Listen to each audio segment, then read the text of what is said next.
What is going on, guys? So today we are testing out the Magene oh, I'm so cold, 606 bike computer and the tail light. Set it up last night. Need to add it to my sensors and stuff, but so far it's really nice to have a really big screen. It's intuitive with the stop start, and I had to import my GPX file, but see how it goes on. I went off a route to see if it would reroute. Obviously it tells me I'm going the wrong way, but it started to try to reroute it, but back to the closest point where I left. So now I need to go straight and then right, but it's telling me to go left way back there. But at least it does do some replanning. It's the red line.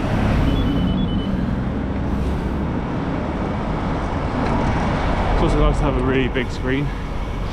It looks chunky as anything, but it's nice to have a big screen. I also had no idea that my front light is run out of battery. It's a bit dangerous. Backlight's fine though.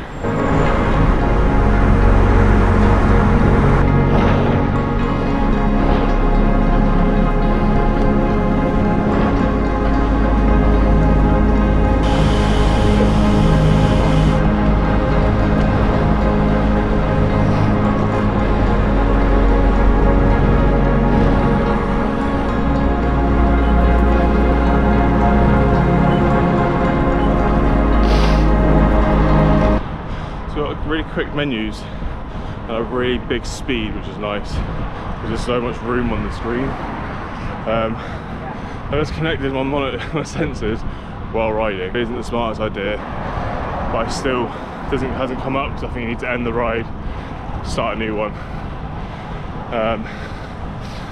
Yeah, it's set to kilometers per hour as standard, which is kind of nice because that's kind of like a metric I've been using on Strava recently. The next test, I mean, everything seems to be going good. The map is a bit blue line. I don't know if that's meant to change or if I'm not set it up properly, but it is literally just a blue line doing weird turns and stuff. There's just something quite good though. Is this, for example, like me, I've got the Garmin 30 Edge, right? And obviously these are like very similar. It's like 70% of a Garmin, this pretty much, but it's got a touchscreen. But it's nice to know that all the accessories and stuff I've bought for my Garmin I can use on this, and it pairs with a really nice light, which isn't smiling at the moment.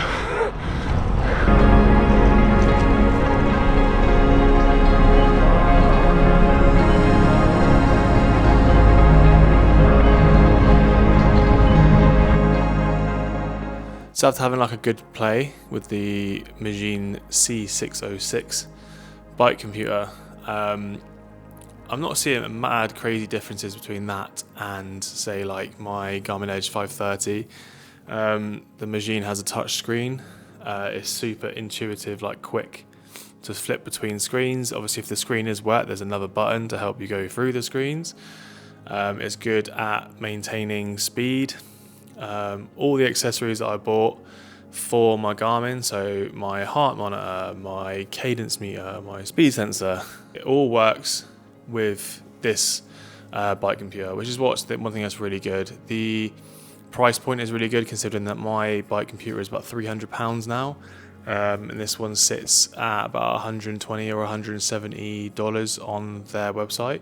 The only thing that kind of puts me off if I was to buy it would be the importing of the GPX files.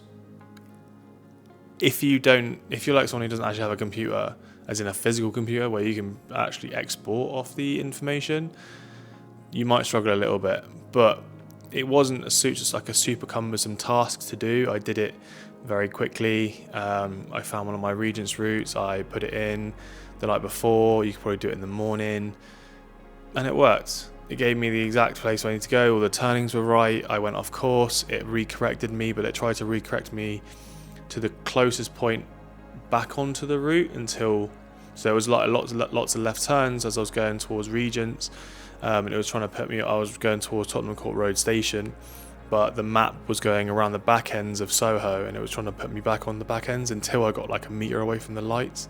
Then I regained the route, and then it was sorted me out. But yeah, I can't fault it. I am going to be giving this to Jack. Jack's bike computer is dead, and because I already have one of like near enough the same level, it feels good just to be able to give him something. But this is something I'm not giving to Jack. This little thing, like, I thought this was quite gimmicky when they first offered me to do a review on it, but now I'm loving it. Like, I haven't taken. I mean, I've played around a little bit, but I'm keeping on the smiley face. The smiley face has started so many conversations on these group rides, and it's staying there. It's bright. It holds battery really well. It looks fun, and there's loads of different ones you can have on there. Like I went through like Pac-Man and all that other jazz. It was good for the price point and what it does the job. Most of the things around that price point are kind of not as bright. It's a very bright light. I keep wanting to turn it around, but it keeps blinding me. But yeah, this is staying on my bike, especially all winter. I've just left the attachment on my elves. It's just sat on the back, and it sits there perfectly still. It doesn't sit on my seat post very well, but I don't know if that's just me the way I'm putting it on. But it does stay very much on next to the stays, like just in between the seat post and the stays. It's got a perfect little home for it. But yeah. And at the end of the day, my recommendation is, if you're looking for a not too expensive but got a bit more features and other things in terms of a bike computer, I'd buy it. If you don't want to spend £300 on a Garmin or a Wahoo or a Hammerhead, yeah, it's worth the money. But yeah, thank you for watching. Hopefully I've helped out. FYI, they sent it to me for review. I haven't paid anything. They haven't paid me anything. But yeah, thank you for watching. Hope you enjoyed it. Catch you next one. Peace.